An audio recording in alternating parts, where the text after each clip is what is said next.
Microsoft's offer to upgrade Windows 7 or Windows 8 to Windows 10 for free for users who need assistive technologies was supposed to run out at the end of 2017, but according to reports the method is still valid right now.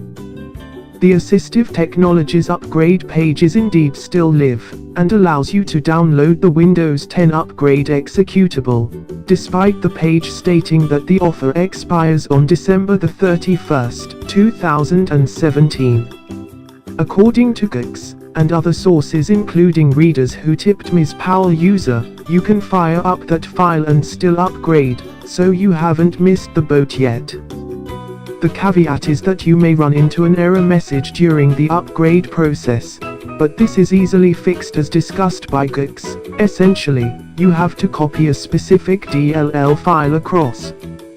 The Assistive Technologies upgrade is meant for those who will use Windows 10's accessibility features, and as discussed previously, there is no verification process involved, so theoretically anyone can upgrade using this method, although it would be morally dubious to do so if you don't use the relevant tech.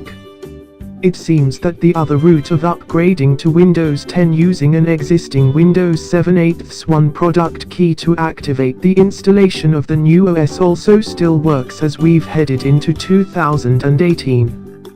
Ultimately, Microsoft probably isn't too fussed about closing these loopholes because pumping up the numbers of Windows 10 users is obviously not a bad thing for the company.